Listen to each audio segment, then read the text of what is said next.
Welcome into the Friday Night Frenzy alongside Pat Timlin. I'm Amy Zimmer. Our Dave Williams and Rick Snow standing by. Independent League champions crowned tonight. Meanwhile, second round action for playoffs across Georgia and South Carolina. Public and private schools, everybody getting in on the postseason action. Let's start the night at the Jungle. Metter hosting Bowdoin. The Red Devil offense wasted no time at the opening of this one, putting together an explosive drive in front of the home crowd there for the Tigers. What a big catch there by the 6'6" Caden Prothro. That's just bully ball. Red Devils strike first. Tigers get the ball back and get to work. Michael Ricks starts us off with a nice scamper, evading defenders on his way for a big gain right there. And he would be the spark for the offense all night. Drops it, but hey, picks it back up and gets after it. Weaving his way through Red Devils. Metter inching closer and closer to the end zone. Finally, the impressive drive capped off by Connie Brown. We are knotted up at 7 in the first quarter. Unfortunately for Metter, the vibes would quickly deteriorate from there. Red Devils tame the Tigers 42-14. Your final score. All right, still an impressive season for the Metter Tigers. Okay, we are just getting started. Highlights from across the Peach and Palmetto State coming your way after the break. You're watching the Friday Night Frenzy on WJCL!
Welcome back to the Friday Night Frenzy. Okay, no time to waste. Time to take you to an all-Savannah showdown. Yeah, how about that? Savannah Christian Raiders hosting crosstown rival Savannah Country Day Hornets. All right, to Fuller Stadium we go. Second round of the GHSA Class Private State Playoffs. Georgia commit Elijah Griffin, 95 on your screen. Yeah, you can't miss them. And the Raiders coming off a bye, while the Hornets hoping to carry momentum over from a big first-round win. First quarter, Raiders quarterback Blaze Thomas hits Logan Brooking. The Clemson commit going to require a swarm of Hornets to finally take him down for the big game.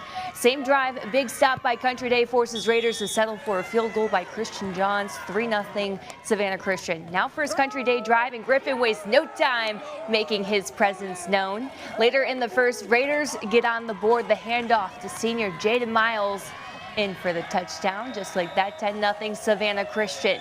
Second quarter, Thomas on the scramble, goes through the air, intended for Weston Hughes, but it's Hornets Jeremiah Brown climbing the ladder for the interception.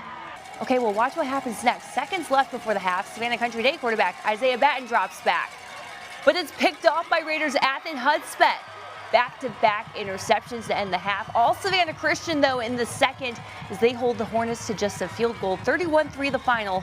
Raiders will face North Cobb Christian next week. Meanwhile, Calvary Day opened its playoff run tonight after a bye week in the first round of the private school playoffs. And it might have been a little bit chilly, but they don't call him Rick Snow for nothing. He was at the Specialty Sports Complex to see if the Cavaliers could keep their season going. Amy, Pat, there's a chill in the air, and that means playoff time with the Cavaliers facing Mount Perrin Christian, a team that took a close decision over Greater Atlanta Christian last week. Now the Cavaliers want to keep their season going to send Coach Mark Stroud into retirement with a championship to cap off his illustrious career. The Cavaliers take the opening kickoff, and Edward Coleman takes the short kickoff, and he returns it all the way to the 6-yard line with some nice moves moving up the field.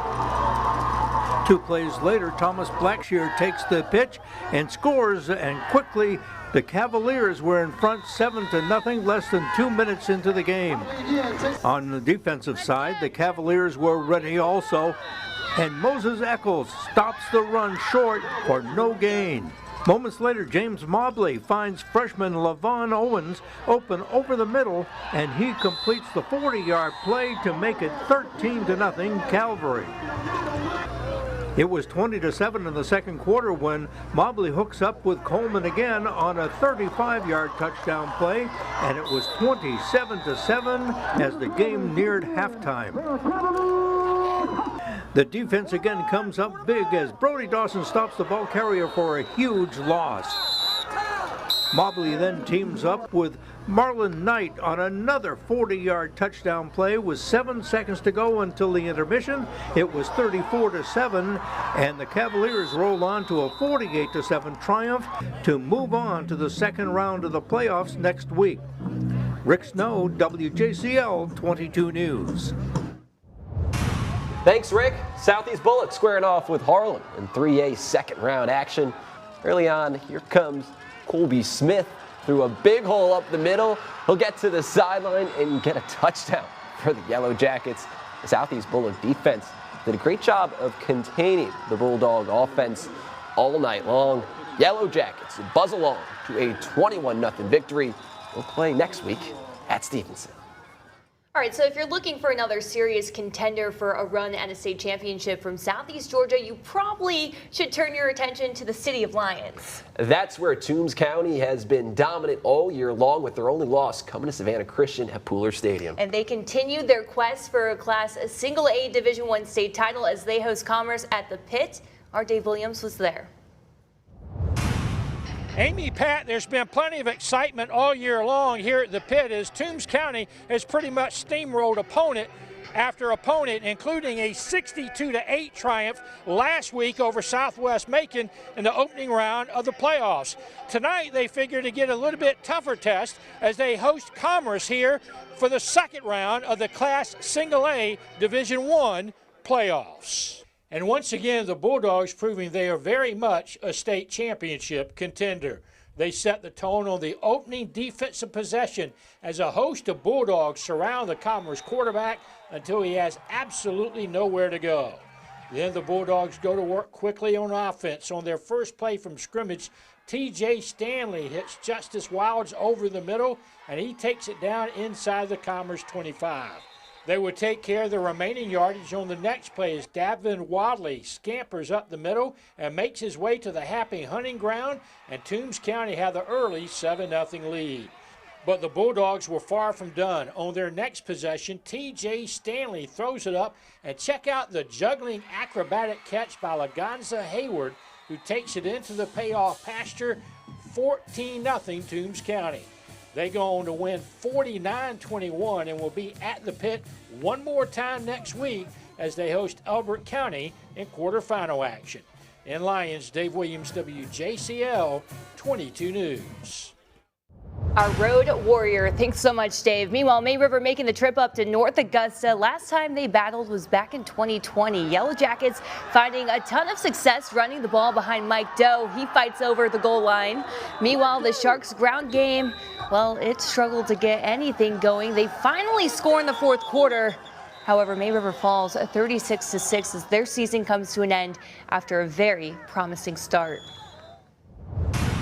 Let's stick in the Palmetto State. Hilton Head making the trip up to South Florence for 4A second round action. Bruins offense humming along in this one. Going with the play action in the red zone. Wide open is the fullback, Bruce Thomas. Seahawks just try to get some momentum back here on the kickoff. Not going their way up there, but how about Thaddeus Sarnecki? Feels it, finds a crease up the middle, and he's gone. There's one man to beat. It's the kicker. Sarnecki's got enough gas left in the party bus. Touchdown, Seahawks. Yet in the end, Hilton Head falls 56-28 as a great 9-win season for BJ Payne and crew comes to an end. All right, coming up, state champions crowned tonight. Highlights plus the play of the week still to come after the break. You're watching the Friday Night Frenzy on WJCL. Go Crusaders!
You're watching the Friday Night Frenzy. Okay, state title on the line at Paulson Stadium tonight. You're right about that. Robert Toombs Christian Academy overcoming a ton of adversity just to make it to Statesboro. And it's not how you start, it's how you finish. Taking on Edmund Burke Academy, looking for revenge from a loss earlier in the year. If the Spartans get the scoring started in this one late in the second quarter, Mark Owen, Chansey, and Wyatt Carey connect. on the deep ball to go up by 7. Crusaders quickly respond. In the 2-minute drill, 2 long pass plays get them inside the 30. That's when quarterback Christian Nixon decides to take it at himself. What a touchdown run by the senior to send the ball game into halftime tied at 7. Edmund Burke coming out of the locker room, scoring on their first possession. Owen Red really took over in the second half. Let's go with Robert Toombs down 20-10 with 5 minutes to go in the game. Nixon showing off the arm strength. Going way downfield, and that's Jaden Toole making the catch. Down by the 10, gets the Crusaders on the doorstep. Nixon would sneak it in for the score. Yet Robert Toombs never gets the ball back in this one. Crusaders fall 20-17, but they put up a fight their head coach is proud of. Super proud of our guys. The fight, the grit, the determination. I mean, again, nobody outside of us was giving us a shot in this game. We went toe-to-toe with the defending AA state champions. And again, super proud of our guys. Again, obviously, it's tough on these seniors. Been with many of them since 8th graders. But they, again, fought. Super proud of Jaden Toole, Gage Brantley, Bishop Lamp, Adrian Avila, Christian Mixon, and Bray Williamson, again, fought their tails off. We had a shot. That's all I can ask for them at the end.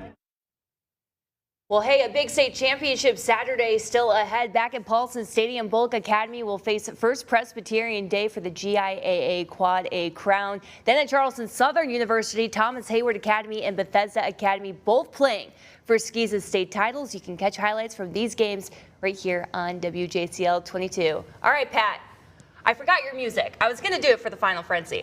But it's the Friday Night Frenzy play of the week, and here we are, Amy. How about this one? Hilton Head Island on the road battling the second round. Need a spark? Enter Thaddeus Sarnecki. Finds a crease up the middle. Kick 6 for the sophomore. The Seahawks, their season comes to an end at the hands of the Bruins. Meanwhile, Georgia Southern on the road. Our Frank Solkowski reports from Coastal Carolina.